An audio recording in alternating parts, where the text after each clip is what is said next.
Assalamualaikum warahmatullahi wabarakatuh. Om Swastiastu, Namo Buddhaya, salam kebajikan, salam sejahtera bagi kita semua. Izinkan kami dari kelompok satu mempresentasikan tentang Coaching a Form of Business Ownership.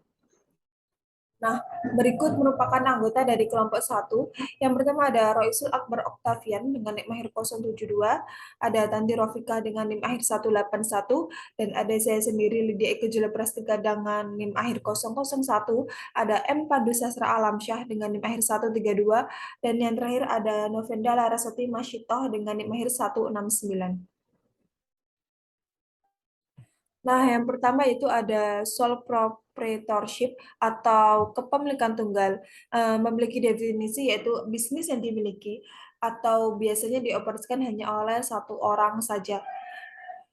Berikut merupakan contoh dari perusahaan kepemilikan tunggal itu sendiri yang sedang berjalan dengan bisnis kepemilikan tunggal, yaitu ada Walmart, JCPenney, dan lain sebagainya. Di mana seringkali apabila ada seorang pengusaha yang memiliki ide yang menjanjikan, dia akan memilih jalan bisnisnya yaitu sebagai kepemilikan tunggal, di mana kepemilikan tunggal sendiri itu paling umum berada di sektor retail, layanan, dan pertanian. Contohnya saja yaitu ada Annie Whitney, di mana dia itu menjual makanan ringan, yaitu popcorn dengan varian rasa keju cheddar, di mana popcorn ini itu menjadi salah satu makanan ringan yang termasuk smart food, di mana eh, bisnis ini itu merupakan salah satu bisnis atau penjualan tercepat di Amerika Serikat. Selanjutnya yaitu ada keuntungan dari kepemilikan tunggal. Keuntungan dari kepemilikan tunggal sendiri itu yang pertama ada sebagian besar keuntungan dari kepemilikan tunggal memiliki dua karakteristik utama. Yang pertama bentuk kepemilikan itu sendiri, dan yang kedua itu ada kesederhanaan dari kontrol individu. Yang kedua itu ada kemudahan untuk membuka dan menutup kepemilikan tunggal, di mana hal tersebut merupakan cara paling sederhana untuk memulai suatu bisnis. Nah, kepemilikan tunggal ini itu dapat dan paling sering didirikan tanpa jasa pengacara. Dalam kasus yang sama, pemilik bentuk kepemilikan tunggal ini itu banyak mendapat pujian karena bisa menyelesaikan masalahnya sehari-hari. Namun, di balik itu semua, jika bisnis gagal, maka yang perlu disalahkan itu juga pemilik tunggal tersebut. Nah, kemudian yaitu ada retensi semua keuntungan menjadi pendapatan milik pribadi, di mana pemilik memiliki insentif yang kuat untuk berhasil. Imbalan finansial secara langsung ini membuat para pengusaha yang beralih ke bisnis jalan bisnisnya ke kepemilikan tunggal. Yang keempat yaitu tidak ada pajak khusus untuk keuntungan yang diperoleh kepemilikan tunggal, di mana akibatnya ini itu pemilik tunggal harus melaporkan keuntungan maupun kerugian bisnisnya dan serta informasi keuangan tertentu lainnya.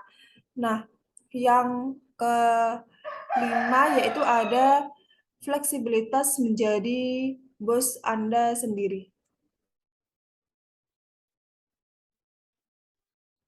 Kerugian dari kepemilikan tunggal. Yang pertama itu individu yang memulai dengan sedikit keterampilan dan sedikit uang paling beresiko gagal. Yang kedua yaitu ada kewajiban tidak terbatas. Yang ketiga yaitu ada kekurangan uang bank, pemasok, dan pemberi pinjaman. Karena kepemilikan tunggal ini hanya dimiliki oleh satu orang saja, maka dia dimintai untuk bertanggung jawab untuk membayar kembali pinjaman tersebut, dan aset kebanyakan pemilik tunggal itu biasanya terbatas. Nah, selanjutnya yaitu ada secara hukum tidak ada perbedaan tentang hutang bisnis dan hutang pemilik. Yang yang kelima yaitu ada kurangnya kontinuitas secara hukum. Yang keenam yaitu ada keterampilan manajemen yang terbatas. di mana, seringkali menjadi manajer tunggal selain menjadi salah satu-satunya tenaga penjual, pembeli, akuntan, dan lain sebagainya, pemilik bisnis ini itu paling berpengalaman pun tidak mungkin memiliki keahlian di semua bidang tersebut gitu. Jadi, kecuali dia memperoleh keahlian yang diperlukan dengan, mempekerjakan karyawan atau asisten dan lain sebagainya. Yang terakhir yaitu ada kesulitan dalam memperkerjakan karyawan, di mana, pembisnis yang berjalan pada, kepemilikan tunggal ini tuh mungkin merasa kesulitan untuk menarik dan mempertahankan bantuan yang kompeten, di mana karyawan potensial mungkin merasa bahwa tidak ada ruang untuk kemajuan dalam perusahaan yang memiliki dan memikul semua tanggung jawabnya secara per perorangan. Mungkin bisa dilanjutkan oleh ya, banyak orang lain beranggapan bahwa kerugian utama dari kepemilikan tunggal ini yaitu jumlah yang terbatas yang hanya dapat dilakukan oleh satu orang dalam satu hari kerja, di mana salah satu cara untuk mengurangi akibat dari kerugian itu maupun solusinya itu ada, membentuk kemitraan dan memiliki lebih dari satu pemilik. Mungkin selanjutnya bisa dilanjutkan oleh teman saya. Partnership merupakan perjanjian formal antara dua pihak atau lebih untuk mengurus sebuah bisnis dan membagi keuntungan. Partnership sendiri dibedakan menjadi tiga, yaitu General Partnership, Limited Partnership, dan Limited Liability Partnership. Yang pertama adalah General Partnership, merupakan jenis kerjasama yang dijalankan secara merata.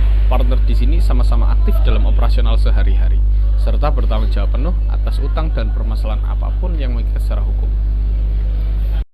Corporate atau corporation adalah istilah lain yang merujuk kepada perusahaan besar dengan memiliki puluhan unit perusahaan kecil di bawahnya. Kata corporate adalah istilah lain untuk menyebut perusahaan. Di Indonesia, setiap corporate harus didirikan secara resmi berdasarkan landasan hukum yang berlaku. Struktur corporation ada dua, yaitu Dewan Direksi sebagai orang artifisial. Korporasi hanya dapat bertindak melalui direkturnya yang mewakili para pemegang saham korporasi. Yang kedua, pejabat korporat. Pejabat korporat ditunjuk oleh Dewan Direksi. Meskipun sebuah perusahaan kecil mungkin tidak memiliki semua pejabat berikut, yaitu Ketua Dewan Presiden, Wakil Presiden Eksekutif, Sekretaris Perusahaan, dan Bendahara. Semuanya